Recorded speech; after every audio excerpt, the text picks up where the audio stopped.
So this is going to be the first episode of the Vorecast Podcast, and with this podcast I do aim to discuss various different topic areas as well as stuff outside of GTA and Rockstar games as a whole.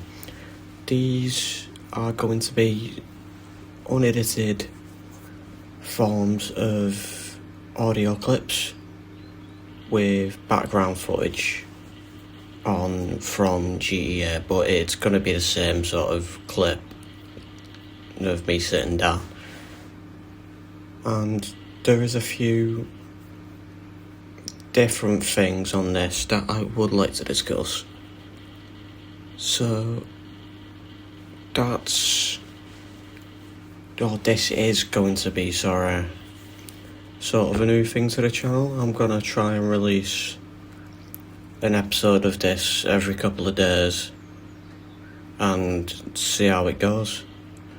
Obviously it's going to be a bit lackluster, I think, to begin with, just due to the fact that this is obviously the first sort of episode of this. So I am going to sort of have to get used to having unedited forms of audio clips, because I want it to be as sort of authentic as possible without it being as much edited in regard to audio, because that's typically what the usual video is like on YouTube. But before we get in with the episode today, and the first episode of this podcast, I've not long hit 700 subscribers, and I'm looking to try and reach 1,000 subscribers by the end of the year, sorry. So if you could subscribe to the channel, it would help me out quite a lot, and it will reach me in my end goal of getting 1,000 subscribers on the channel. So I feel like for the first topic, I'm going to discuss WWE Backlash, which is in France this weekend. I'm recording this as of Friday, so this is obviously before Backlash is released, but this video's likely gonna come out after Backlash. So obviously I don't know what's going on yet. I don't know who's gonna win. I can make a few predictions of the match outcomes, which are quite obvious in some sense in regard to who's going to win and who I want to win myself. But I'm looking forward to it. I don't have to stay up till late to watch it, 1 o'clock in the morning UK time, because obviously France is an hour in front of the UK, so it makes obviously watching it a tad bit easier, simply just due to the fact of the locality of France compared to the US. But I've been a long wrestling fan for a while now. I've been watching it since quite a young age, and that's continued. I've been quite a big fan of Roman Reigns since he started, and over the years he's been hated quite a bit by fans, but I myself, I've liked him because he's sort of a wrestler that I've grown up watching. I've seen him obviously grow as a wrestler. I've seen him debut and then obviously go through to his 1,000+ day title reign with the Tribal Chief sort of era, and with Paul Heyman too. I feel like that's quite good, and I feel like the work that Roman's done, obviously through 2020 with everything going on,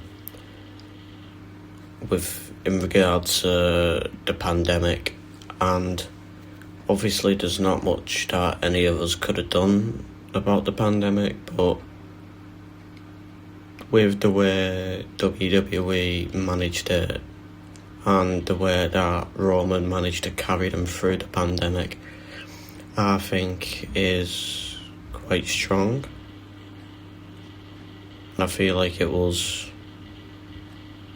sort of beneficial for the business due to his title reign lasting so long, because it's got a lot of people intrigued back in the sport again, and it's nice to see considering it's not been as popular, I don't think, over the past few years than what it has been since Shawn Michaels was around, Stone Cold Steve Austin and all that.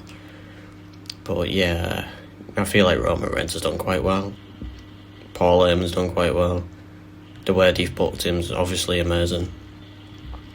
But yeah, I think it's been quite good. Now, I think I'll move on from wrestling and talk about another sport. And I think we'll talk about football briefly. I think it's pretty obvious that City's going to win the Premier League. I don't think that's going to be any different from usual, because I can't see them dropping points in their last 3 games, to be honest. I think they played Notts Forest in last game. No. Have they already played Forest? Yeah, they played Forest, haven't they? I can't remember who they played, to be honest. I know they play Wolves and Tottenham. I can't remember who else are. But I think City's won the league. Liverpool's form's dropped off quite a bit. I'm curious to what the new manager's going to be like, that bald fella. Is it Arne Slot, I think his name is. Can't remember his name, but I feel like he's going to be quite a good manager for Liverpool. Don't feel like we'll have that good of a first season with him being the manager, but I can see it working after a few years. I do feel like we need to get rid of a few players to sort of make it work. But I don't know.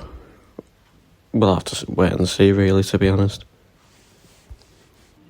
Now, I think before we move off sports, I do just want to talk about darts a little bit before we move on to talking about something else.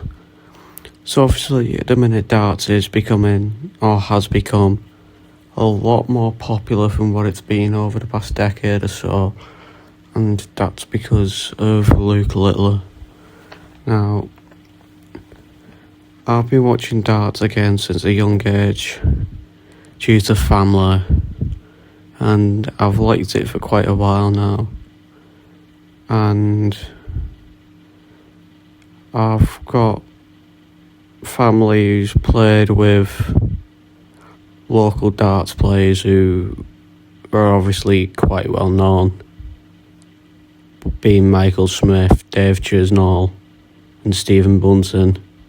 And I've also got a friend who's played darts with Luke Littler, obviously I'd say the most popular darts player at the minute by far. But over the past couple of weeks in the Premier League and the Austrian Darts Open, Bahrain Darts Masters, or whatever it's called, I can't remember the name exactly, he's been amazing. And a lot of people already gathered that from the Worlds back in December. But for his age, he's a cracking player. He's younger than me, so puts me to shame, I'll tell you that. But yeah, he's just amazing. I don't really think there's any other way of wording it. But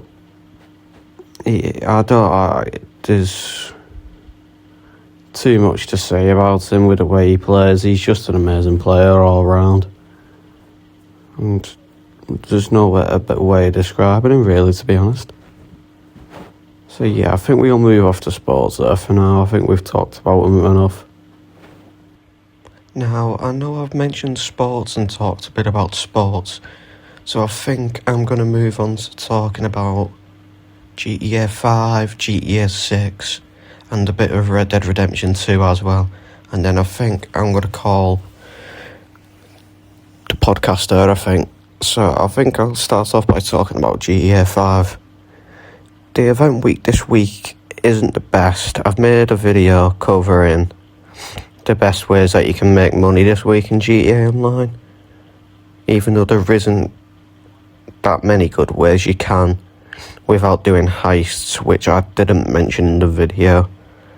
But I think I covered open wheel races, I see Bandito races, and the time trials as well. I feel like there could be some better ways that you could make money this week, obviously doing heists and stuff, but Rockstar haven't really given us the greatest of event weeks, and I don't really think I'm going to be playing the game much at all this week. Now, in regards to GTA 6, the earnings call for Take-Two Interactive is in a few weeks. I think it's the 16th of May. And obviously Take-Two Interactive is the parent company to Rockstar Games, who is obviously the founder of all the GTA games, including the upcoming GTA 6. And this is the next big earnings call. And with the last big earnings call, Rockstar announced the day before the earnings call that they will be releasing in a few weeks' time the first initial trailer, which has over 180 million views now for GTA 6. And I feel like, due to the fact that this is the next earnings call, I feel like that Rockstar will announce the day before again that they will be releasing something else in regards to GTA 6. Say another trailer, a gameplay video, or something along the lines with that. I feel like, personally, Rockstar do this to sort of make the shareholders in Take-Two Interactive sort of happier with the company, and it also helps with the share prices for the business as well. So I feel like if Rockstar do this again, it will benefit both Rockstar and Take-Two. And I feel like since we haven't got anything officially from Rockstar in a good few months now in regard to GTA 6, I can see something being released from Rockstar or on Rockstar's end about the next GTA game. Obviously, it's not confirmed that they will. It's not, and I'm not saying it's not likely that they'll release something, because I feel like they will. And a lot of other people in the community also think that Rockstar will release something about the game. But there is a possibility that nothing will get announced, but I feel like there's a high possibility that this is the case. So I think for now, I'll move on to talking about Red Dead 2. And then we'll call this episode the... I know it's obviously shorter, but there isn't really much to discuss, at least on my end. And I feel like the first episode will sort of just set the scene. And in future, I do plan on releasing longer episodes of this. It's just that I want to make this podcast sort of out there, or put it sort of out there type of thing, so that people know that I'm planning on publishing more of these. So, in regards to the Red Dead this month, the event week for Red Dead is really good. It's a lot better this month, and I feel like what Rockstar can do with GTA Online, due to the fact that all of the roles in Red Dead Online are on double money and XP in Red Dead this month, including the likes of the Bounty role, Neutralist, the Moonshiner role, and the Trader role as well. I'm going to be streaming a lot more of Red Dead Online this month due to this reason, and Red Dead is sort of one of my favourite games at the minute to play. I know obviously Rockstar don't plan on updating the game anymore or doing anything with the game, but I feel like this month it's good, and I feel like if you haven't played it in a while, you should get back on for this month. So I think that's going to be it for this episode, to be honest. So if you do want to see more, then do be sure to leave me suggestions in the comments on what I can talk about. And obviously, I've mentioned previously, I am going for 1,000 subscribers for the end of the year. And if you could subscribe to the channel, it would help me out quite significantly in reaching this goal. And, you know, the community I've already built up on this channel is strong, and I'm grateful for all of the 700 subscribers that I have got. And it means a lot that I've got people watching my videos and my streams. But yeah, thanks for watching anyway, the first episode of the Vorecast. And I'll look forward to seeing you in the next one in the coming days. Thank you for watching.